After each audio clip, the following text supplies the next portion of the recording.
What's up guys, it's Roboter here and welcome back to yet another amazing video on the channel. For today I got a updated Unchained deck profile. It's quite budget, this deck, apart from the pot of extravagances obviously. And yeah, it's a build that we've been working towards here and we're quite happy with it, so we're going to be sharing it with you now. So without any further ado, let's go straight into that profile. So starting off with this deck profile here, we've got 40 cards of course. We're going to start off with triple of the Unchained Twin Sarama. He is basically a insane card in the grind game, able to set you cards, blow them up, trigger your Unchained monsters. Definitely a 3 in my opinion. I wouldn't play him at anything less than 3.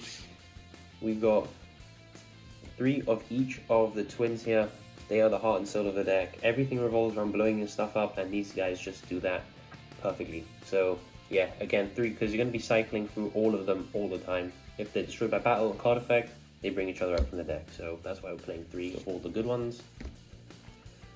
For the big ones, 2 level 8s of the one that specials from your hand, and then of course the brick, which you draw every single game.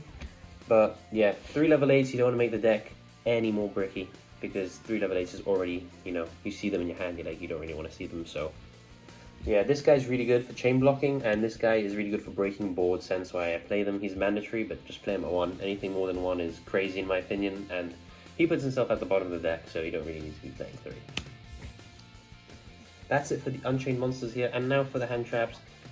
Triple Ash, because it's just good against everything, and Triple Veiler, because actually, becoming really good this mana, stopping Tri-Brigade, and stopping, those really clutch monster effects that are chain blocked. Sometimes Effect Veiler doesn't really care. So, this is it for hand traps, just 6. No D-Shifter this time, we're going for a different build, so yeah, just these 6. Moving on for the spells, this is the most expensive card in the deck. It is of course Pot of Extravagance. I recommend this over Prosperity because drawing 2 cards is, in my opinion, in a deck like this is better than just adding 1. So that is why I'm playing triple Pot of Extravagance. And for the other spell, it is the Searcher. Why wouldn't you play it at 3? The only problem I have with this card is that you don't see it enough, so that's a good problem to have with the card, I think. And now moving on to the purple, there is quite a lot of purple here, or pink I'd say. A lot of traps, so we're going to start off with the engine cards. These are mandatory. You play them at 3 because not only are they traps, but they get your engine started, so 3 of each, very versatile. This doesn't target when it brings back from the grave, so it plays around DD Crow and stuff like that. And Escape is just really clutch against back row decks, being able to blow the stuff up on the end phase, or just interrupt your opponent in general. For the other traps we've got Trap Tricks. This basically is just copies of whatever normal traps you have in your deck. Really good. Usually activate it on end phase and just go from there. We got 2 Torrential. Not playing 3 because this is a really tight main deck and we needed space to put in the spicy tech. So just 2 Torrentials for now. Card's insane. Not only does it just say no to your opponent, actually you can start your engine, you can normal summon something, Torrential yourself, and then get the engine going from there. For the spicy tech, we are actually playing double Mind Crush. I know. Yeah, this card's crazy because once your opponent adds something, you basically have a free, get rid of it sort of thing. So they add Alistair with Magical Meltdown. You can, Mind Crush Alistair. Usually they have like 3, so you get rid of 3 Alistairs. Stuff like that is really good. Just keeping your opponent's hand size down is really clutch and just sort of controlling the board state. And for the last trap, of course, it's a counter trap. Of course, it's Strike. It's just probably the best trap in Yu-Gi-Oh! In my opinion.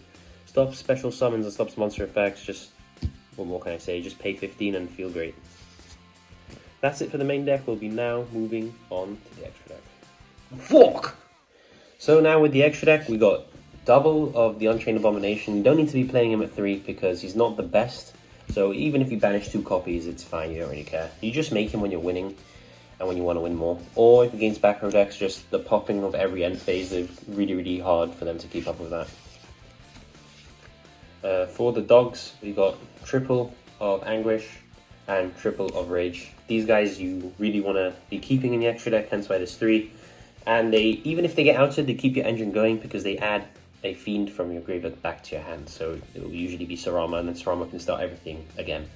He links during your opponent's turn into a Dark Fiend, so we do play Unicorn as well, and he does the same just during your turn, so really clutch. For the non-Unchained here, we're playing the 1 Rastaliger. This is our budget access code. Access code will be reprinted eventually, I hope.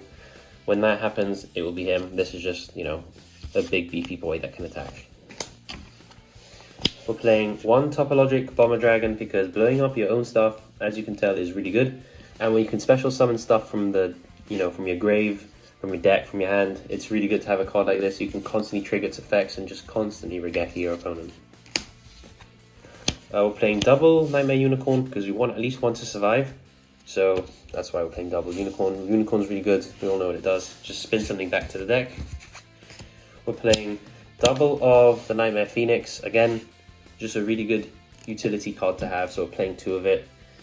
And for the last extra deck card is the 1 Ding. Why Ding? Well, we need an out to Dragoon. So that is why Ding is here. Bait the negate and then make Ding and send the Dragoon away and get rid of that problem. So that is it for the Unchained deck profile. I hope you guys did enjoy my take, you know, on updating the deck, and please do leave a like and subscribe if you're new. I'll catch you in the next video. Thank you. It's time! Let's go!